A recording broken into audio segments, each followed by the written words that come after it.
Online game കളിക്കുന്നതിനിടയിൽ നമ്മളെ മക്കൾക്കും ഈ ഒരു അനുഭവം വരാതിരിക്കാൻ നമ്മൾ അവരോട് എന്തൊക്കെയാണ് പറഞ്ഞ് മനസ്സിലാക്കി കൊടുക്കേണ്ടത് എന്ന് നിങ്ങൾക്കറിയോ?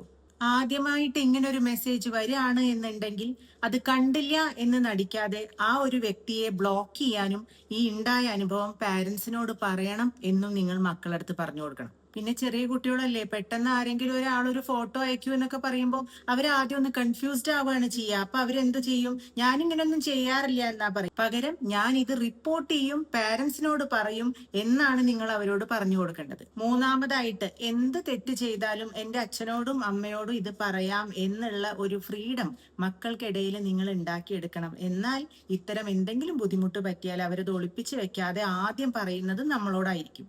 ഏറ്റവും പ്രധാനമായിട്ട്, നിങ്ങൾ അറിയാത്ത ഒരു സ്ട്രേഞ്ചർ ആയിട്ട് ചാറ്റ് ചെയ്യരുത് എന്ന് നിങ്ങൾ സ്ട്രിക്റ്റ് ആയി പറയും.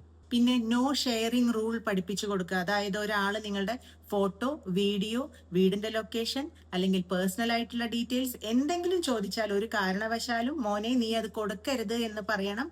അങ്ങനെ ചോദിച്ചാൽ ഞാനിത് റിപ്പോർട്ട് ചെയ്യുമെന്ന് മറുപടി പറയാനും ആ ഒരു വ്യക്തിയെ ബ്ലോക്ക് ചെയ്യാനും നമ്മളെ അറിയിക്കാനും കുട്ടിക്ക് തോന്നിപ്പിക്കണം. ഓൺലൈൻ ഫ്രണ്ട് ഒരിക്കലും റിയൽ ഫ്രണ്ട് അല്ല എന്ന് അവരെ പറഞ്ഞു മനസ്സിലാക്കണം. ഈ വീഡിയോ സേവ് ചെയ്യാനും മാക്സിമം പാരന്റ്സ് ഗ്രൂപ്പുകളിലേക്ക് ഷെയർ ചെയ്യാനും നിങ്ങൾ മറക്കരുത്. നമ്മളുടെ മക്കൾ എപ്പോഴും നമ്മളോടൊപ്പം സേഫ് ആയിട്ട് തന്നെ ഇരിക്കട്ടെ.